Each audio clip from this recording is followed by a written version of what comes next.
Saya pagi masih mute. semuanya. Namaste. Good Selamat morning. Pagi suhu. Selamat pagi suhu. Selamat tahun baru Imlek bagi yang merayakannya. Hai. Dan kita sekarang bisa mulai tenang ya memasuki tahun baru ini, tahun baru macan. Ya, oke. Ya, kalau kita lihat perhatikan dalam hidup kita sehari-hari. Nah, tahun baru pasti memasuki suatu hal harapan baru, terus juga keinginan yang baru, terus juga rasa syukur yang baru. Bagaimana kita sudah lewati semua hari-hari kita selama 1 tahun. Yang tadinya mungkin waktu masa pandemi awal-awal itu sangat mengkhawatirkan, banyak sekali yang meninggal, dan ketakutan, kecemasan, toh akhirnya berlalu juga semuanya. Tapi sekarang masuki fase baru lagi, di mana pandemi berubah lagi menjadi klaster yang baru lagi. Nah, hari ini juga baru berkembang terus, tiap harinya juga naik terus yang sakit, yang terkena COVID. Artinya memang ini adalah sebuah siklus. Tapi apapun itu, kita tidak perlu terlalu khawatir dan terlalu membuat diri kita jadi drop atau depresi. Karena the show must go on. Ya, jadi kita jalanin terus perjalanan hidup kita. Satu hari kita bisa menjalani dengan bersama-sama seperti ini, berkumpul seperti ini, menyatukan pikiran, energi, dan kekuatan kita. Ini adalah satu kesempatan yang sangat baik yang setiap harinya kita lakukan secara bersama-sama. Dan setiap hari juga kita merasakan perubahan-perubahan yang terjadi dalam diri kita, baik dalam sisi emosi maupun dalam sisi gejolak-gejolak batin, atau apapun itu yang tadinya masalah terlampau berat, ternyata akhirnya kita bisa melewati. Yang tadinya kita pikir kita sendirian, ternyata kita tidak sendirian. Yang tadinya kita pikir kita menjalani semua dengan kesulitan yang sangat berat, ternyata juga bisa dilewati. Nah, tahun kerbau memang kerja-kerja dan kerja. Nah, tahun macan ini merupakan satu perubahan dalam karakter Tionghoa ya, karakter binatang di Shio dalam hitungan Tionghoa. Karena macan ini walaupun bagaimana dia memiliki makna perubahan, makna kekuatan, makna kepemimpinan, dan macan memiliki keberanian serta mengusir aura negatif. Gitu. Jadinya tahun ini adalah tahun menuju perubahan, menuju satu hal yang lebih baik lagi, menuju satu hal yang lebih membuat kita lebih yakinlah bahwa akan ada perubahan dari tahun-tahun yang sebelumnya, dari kesulitan menjadi lebih mudah. Gitu. Jadi kita semoga semuanya bisa melewati tahun macan ini dengan mantap. Yang mau jadi pemimpin saat ini bisa memunculkan semua potensi-potensi yang ada dalam diri kita, berubah dari ketakutan menjadi lebih percaya diri, berubah dari Allah yang tadinya merasa dirinya sunyi sepi, mulai merasa ada peluang ke depan, bertemu dengan teman-teman baru, bertemu dengan bisnis baru, dan menjalani sesuatu yang bisa dijalani dengan semangat baru. Ini adalah satu kesempatan bagi siapapun yang merasa dirinya kurang memiliki keyakinan diri. Inilah saatnya momentum untuk berubah. Terus juga kalau kita lihat lagi, tahun macan ini adalah tahun yang penuh dengan surprise. Banyak sekali akan terjadi kejutan-kejutan yang terjadi dalam diri kita.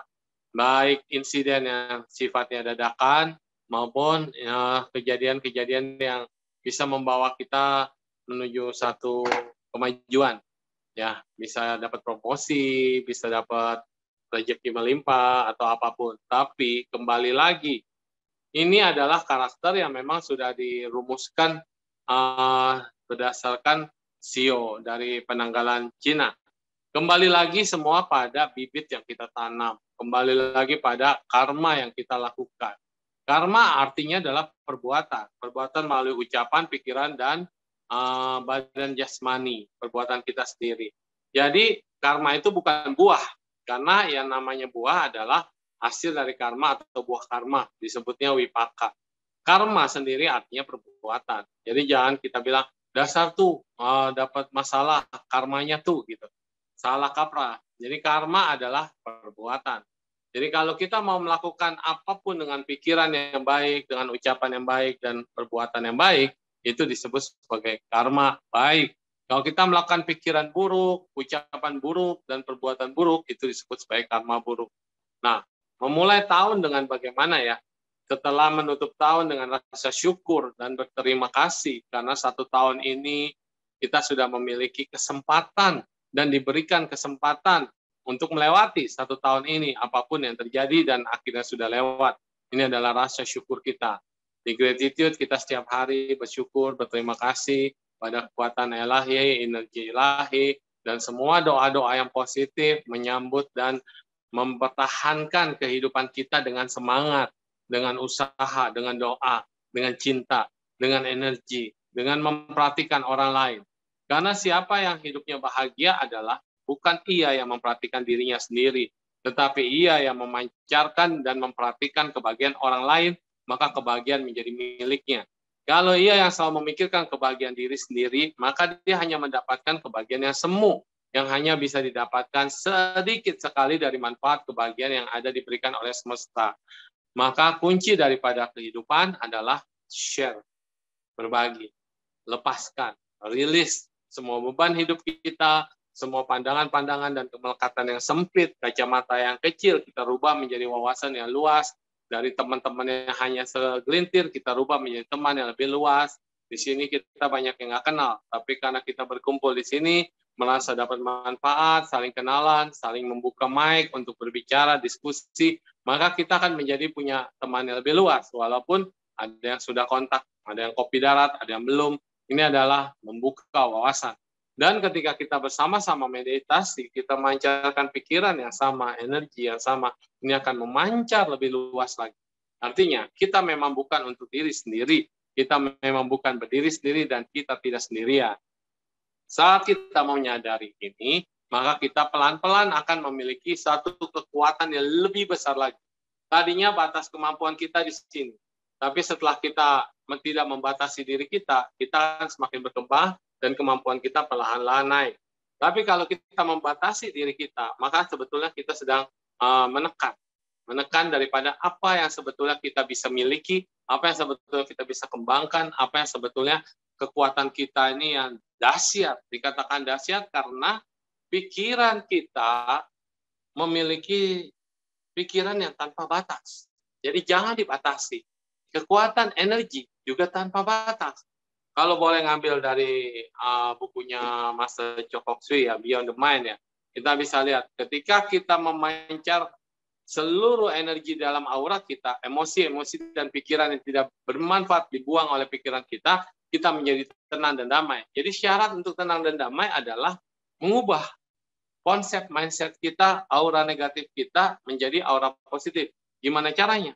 Caranya dengan meminjam kekuatan yang lebih besar untuk masuk ke dalam diri kita, dan kita mengembangkan energi dari dalam kita kembalikan keluar, dan akhirnya kita akan lebih besar lagi dalam hal jiwanya besar, pemikirannya besar, hati lebih tenang dan damai. Emosi pasti ada, karena emosi adalah sampah-sampah batin yang harus dikeluarkan. Jadi semua manusia itu harus punya emosi. Kalau manusia tidak emosi, maka dia seperti mayat hidup. Tidak ada ekspresi, dia juga tidak punya semangat, dia juga tidak bisa naik turun, dan tidak bisa belajar dari kesedihan, kesalahan, kekurangan, atau ketakutan. Tapi karena manusia punya emosi, ini adalah jadi booster yang membuat kita menemukan resep-resep ajaib. Sehingga kita ketika berhasil melewati emosi itu, bisa memahami emosi, mendekati emosi, membelah emosi, dan kemudian mengembangkan emosi negatif menjadi emosi positif. Maka emosi inilah yang akan mendorong kita menuju ke pembelajaran yang lebih tinggi.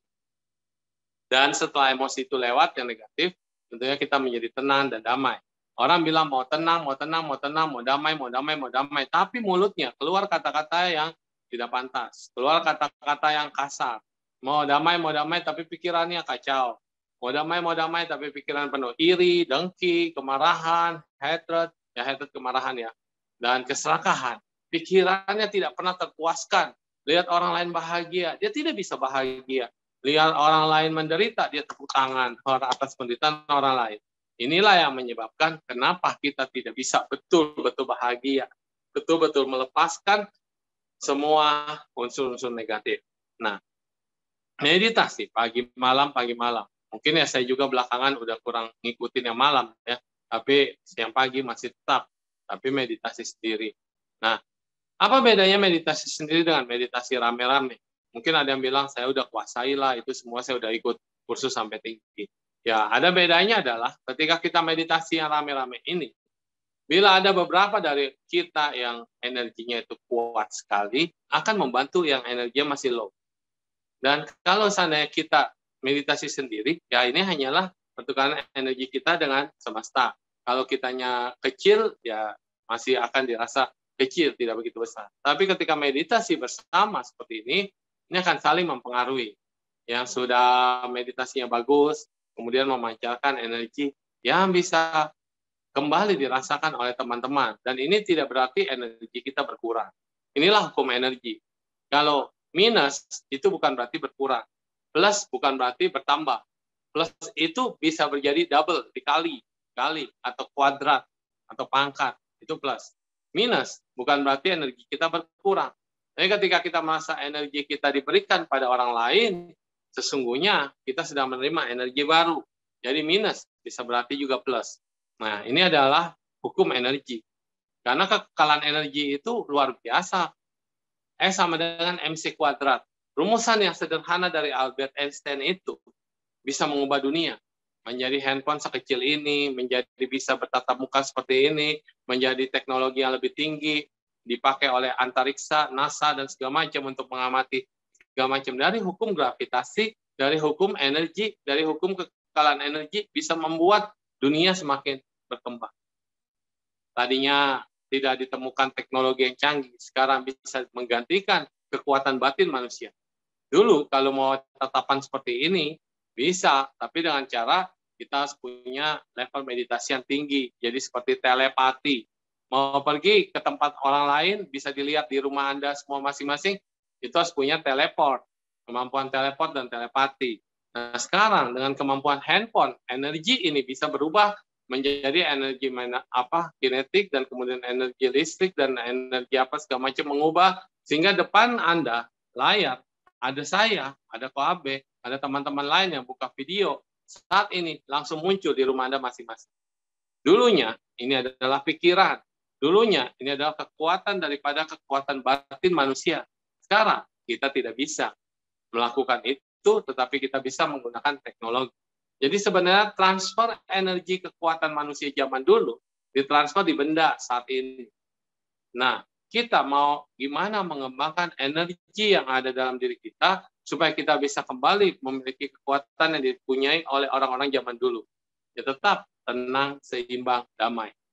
Ketika pikiran kita tenang, kita menjadi clear. Orang bilang ini adalah screen. Tapi screen ini dia netral. Dia di input apapun, dia bisa mengeluarkan apapun. Dia bisa memberikan apapun yang Anda inginkan. Anda bisa nonton apapun. Nah, ini adalah pancaran energi ya. Jadi kalau boleh dikatakan, mau melihat ke depannya, kita itu sukses atau gagal, nggak perlu ke tukang ramal. Tapi kita lihat, dalam tahun sebelumnya, kita itu sudah banyakkan mengeluhnya, banyak berjuangnya. Kalau Anda lebih banyak berjuangnya, lebih banyak menanamnya, lebih banyak memberinya, nggak usah ke tukang ramal. Tahun ini semua bisa berbuah. Tapi kalau tahun dulu lebih banyak mengeluhnya, lebih banyak toksiknya, lebih banyak negatifnya, lebih banyak low-nya daripada potensinya kita membangkitkan kekuatan dalam diri kita, lebih banyak minusnya di sini. Maka tahun ini Anda juga pasti tidak akan beranjak jauh, bahkan bisa lebih turun. Nah, jadi sebetulnya hukum sebab akibat itu mengajarkan kita bukan per tahun, tapi per detik, per second, per pikiran. Dan pikiran itu kerjanya lebih cepat dari kecepatan cahaya. Jadi ketika pikiran kita diasah terus-menerus untuk berpikir yang baik, berpikir yang positif, berpikir yang fokus pada apapun, maka pasti kita akan berkembang. Dan kita nggak perlu takut kalau halangan di depan itu adalah halangan yang tidak bisa dilewati. Halangan di depan dibuat dari halangan yang kita bikin di masa lalu. Masa lalu kita banyak bikin masalah pada orang lain. banyak gangguan pada orang lain, banyak memberikan ketidaknyamanan pada orang lain, maka masa sekarang itu akan menjadi halangan Anda untuk maju, halangan Anda untuk bisa diterima orang banyak, halangan Anda untuk bisa berkembang. Tapi kalau masa lalu itu Anda jalanin adalah sesuatu yang memudahkan orang lain, mendoakan orang lain, memberikan kenyamanan pada orang lain, menolong orang lain, maka halangan-halangan apapun yang pernah Anda lakukan di masa lalu yang sekarang ini menjadi halangan, itu akan tertutupi. Seperti ada lubang besar, tiba-tiba ditambal dengan aspal yang baru. Atau jalannya rusak, tiba-tiba dibikin beton atau hot mix. Nah, inilah kekuatan dari yang pernah kita lakukan baik-baik ataupun buruk. Dua-duanya ini akan saling melengkapi. Jadi sebetulnya dalam hidup ini kita tidak butuh tukang ramal. Yang Anda butuhkan adalah analisa. Analisa perbuatan kita, analisa kebaikan kita. Kalau dulu Anda hanya sendirian, sekarang Anda tidak sendirian. Kalau dulu Anda tidak tahu kemana harus bertanya, sekarang banyak guru-guru hebat di sini yang berkumpul di sini yang bisa membimbing kita setiap hari. Kalau dulu Anda selalu resah dan gelisah, terlalu banyak mulut yang tidak layak pada tempatnya, ini digomongin, itu digomongin, nggak bagus. Pikirannya juga kadang-kadang lihat, haya gini, haya gitu, pikiran licik itu mulai keluar, pikiran yang mau kepo gitu itu terlalu banyak keluar. Nah, itu menghalangi Anda akan kemudian. Jadi tinggalkan hal-hal buruk ini, kembalilah hanya fokus pada hal-hal yang positif dalam hidup kita. Kalau kita memfokuskan segala sesuatu yang positif dalam hidup kita, hidup Anda akan berubah. Jadi lebih baik lagi. Kuncinya cuma itu. Tidak ada yang lain. Dan kalau kita betul-betul menyadari, sukses dan gagal itu bukan hanya dalam masalah bisnis, bukan hanya dalam masalah karir. Sukses dan gagal adalah dalam masalah bagaimana kita menata diri kita. Kalau seandainya kita mempunyai semangat, tetapi tidak ada kekuatannya, powernya untuk mendorong semangat kita, maka kita cuma punya semangat doang. Ayo, jayo, semangat. Tapi nggak ada action, nggak ada yang mendobrak semangat Anda untuk terrealisasi. Kalau kita cuma punya kerja, dan kerja, tidak ada motivasi didorong oleh semangat, akhirnya Anda akan jadi kuda yang tiap hari muter, dan dia ngeluh. Tidak ada semangatnya, merasa capek. Hidup ini tiap hari gitu-gitu aja. Nah, kalau ada kerja dan ada semangat, tetapi tidak ada karma baik, maka kita bisa bekerja, semangat terus, tapi nasibnya mentok. Nggak ada halangan yang bisa, nggak ada sesuatu yang membuat Anda tiba-tiba menjadi berubah atau dapat rezeki yang lebih, karena Anda tidak punya kebaikan. Tapi kalau udah punya semangat, udah ada kerja yang baik, kerja dan punya karma baik, dan Anda tidak akan heran kalau tiba-tiba bisa dipromosikan, kalau tiba-tiba bisa mendapat rezeki, tiba-tiba Anda disayang lebih banyak orang, tiba-tiba Anda berjalan nyaman kemanapun juga. Nah, ini adalah fakta dan faktor kehidupan.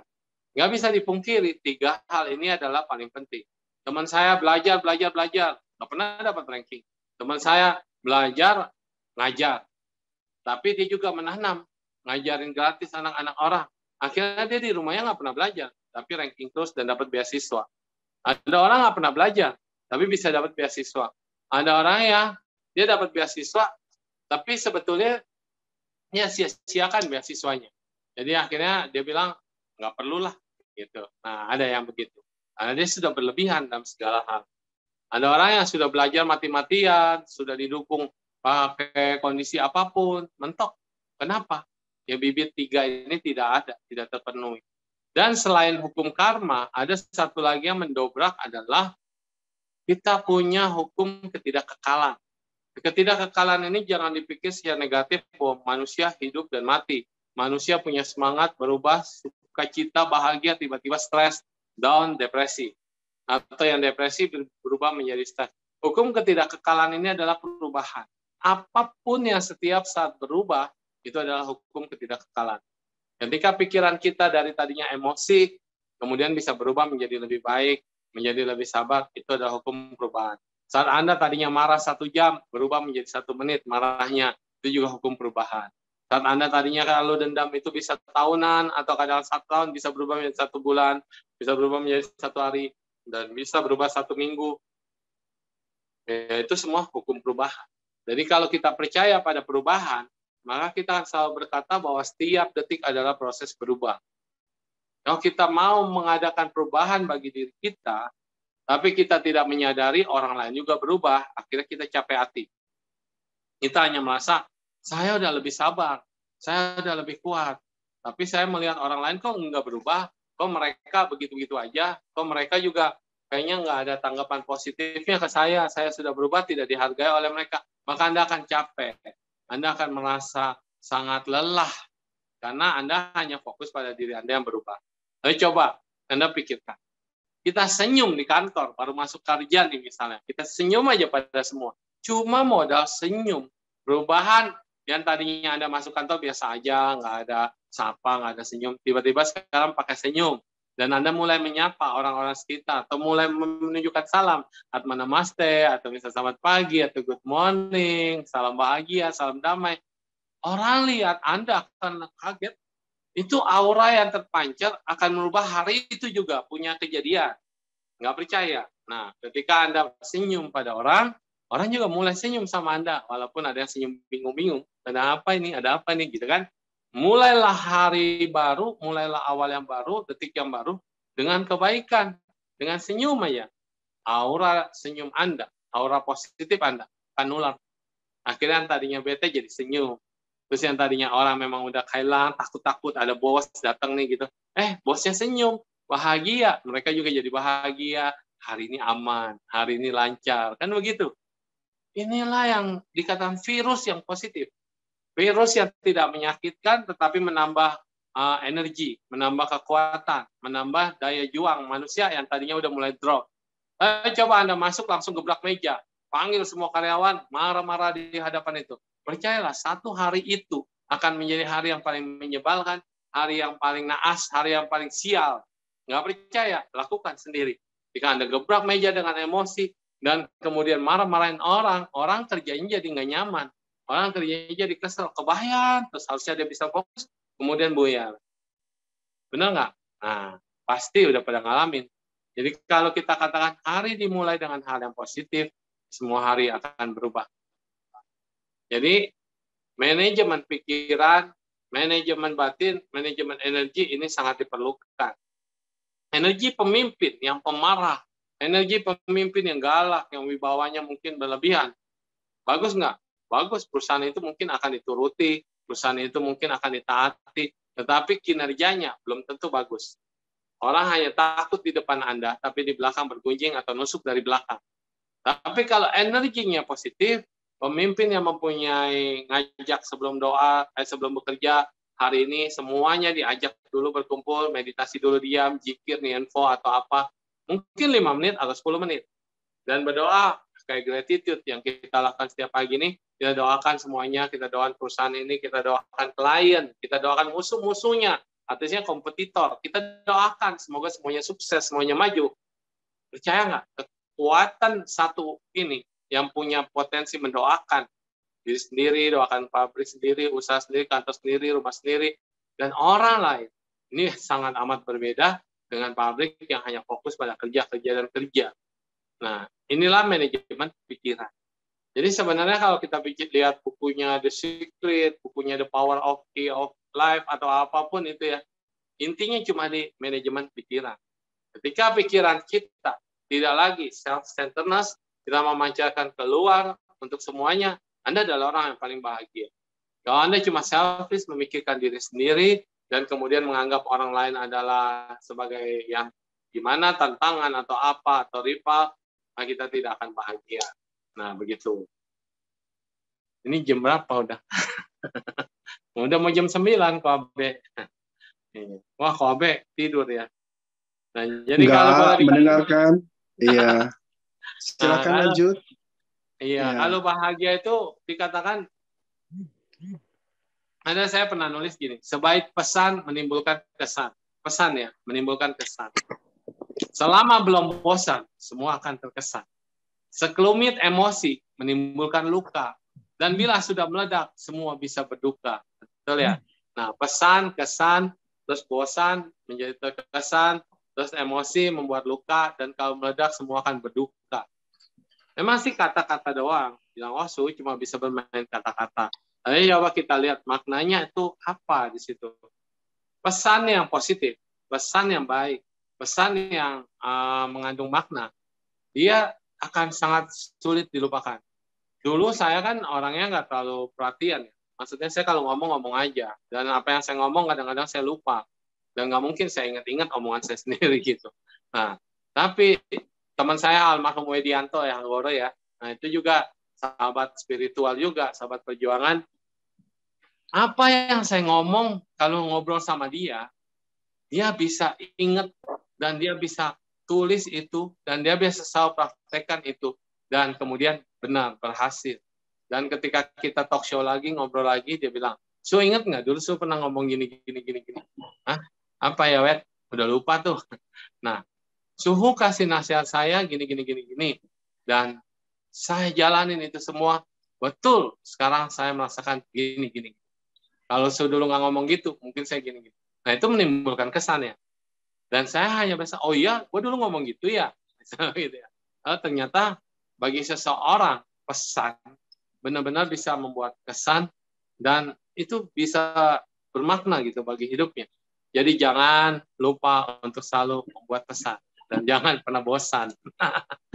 Nah, jadi kayak gitu. Ya kayak Koabe nih tiap hari berpesan, tiap hari memberikan mengundang narasumber yang baik-baik dan kita banyak kesan yang timbul di sini. Walaupun lupa, tapi kan ada siaran ulang. Zaman sekarang udah canggih nih, direkam, terus diupload. Jadi kita bisa putar lagi. Kalau kita lagi capek, kita dengerin, kita pikirin dan kita analisa, sangat bermanfaat. Nah, luka. Kita tidak menggunakan pesan, kata-kata mutiara, atau hal yang positif dalam hidup kita, tapi kita sering mengeluarkan kata-kata makian, kata-kata membuat luka. Saya juga paling sering tuh membuat orang lain terluka, begitu kan? Kata-kata saya pikir biasa-biasa saja, tapi bagi orang-orang tertentu luar biasa. Kata-kata saya naik nada tingginya, padahal belum dalam skala marah. Orang bisa menganggap kita lagi marah. Kata-kata yang tadinya kita anggap bercandaan, tapi buat orang lain bisa menimbulkan luka. Oh, ternyata seperti itu ya. Hanya berkata doang bisa membuat luka. Dan sesuatu kalau terluka, apapun tangan kita atau bagian tubuh manapun kalau terluka, ini sulit loh sembuhnya. Dibanding kita elus-elus, kita berikan bedak, foundation, atau apapun yang make up ya dari tubuh kita, dia tidak akan melukai dan menambah keindahan. Tapi kalau luka, sekali luka tidak diobatin, mungkin nanti lama-lama jadi borok. Dan borok itu jadi gatal. Sekali udah mau sembuh, kita garuk lagi. Akhirnya menjadi luka yang sangat besar dan sulit disembuhkan. Jadi luka itu hanya akan membuat duka. Betul. Orang yang sudah terluka memang sulit sih diobati, kecuali dia sendiri bisa berubah. Nah, orang yang sudah merasa saya tidak ada lagi semangat hidup, saya sudah tidak dihargai orang, saya dari kecil dibully, saya air mata terus yang keluar, tidak pernah merasakan kebahagiaan, karena dia sudah terluka. Coba perhatikan, dimanapun kita mendapat luka, di satu titik atau satu spot, rasanya satu badan tuh nggak enak. Betul nggak? Karena fokus kita ke luka. Padahal badan yang lain sih sehat-sehat aja, badan yang lain nggak ada masalah, tapi fokus dan perhatian kita semua tertuju pada rasa sakit pada satu titik itu. Dan ketika itu, makan apapun jadi tidak enak. Terus berbicara atau gimana juga tidak nyaman. Bergerak juga tidak bahagia gitu. Karena fokus Anda pada luka. Apalagi fokus pada penyembuhan luka. Fokus pada penyembuhan luka akan membuat kita semakin, gatel, pengen goret, pengen garuk, pengen apa, dan akhirnya menjadi luka baru.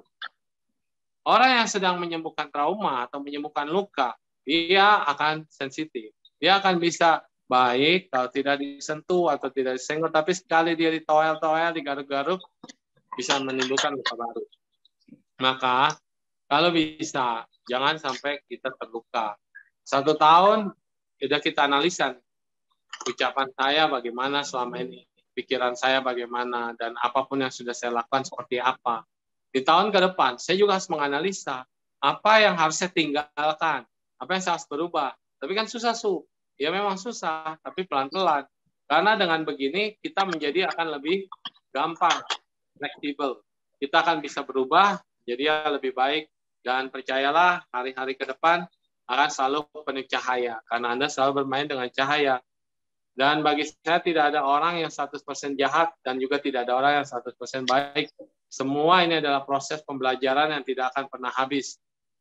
Kalau kita setiap hari bermeditasi, hati kita semakin keras dan semakin tidak nyaman, tidak ada kelembutan, tidak ada kefleksibelan, berarti meditasi kita yang salah. Kalau kita mudah menerima, mudah lentur, dan mudah bisa memberikan kebahagiaan bagi orang lain, berarti ada kemajuan dalam meditasi kita.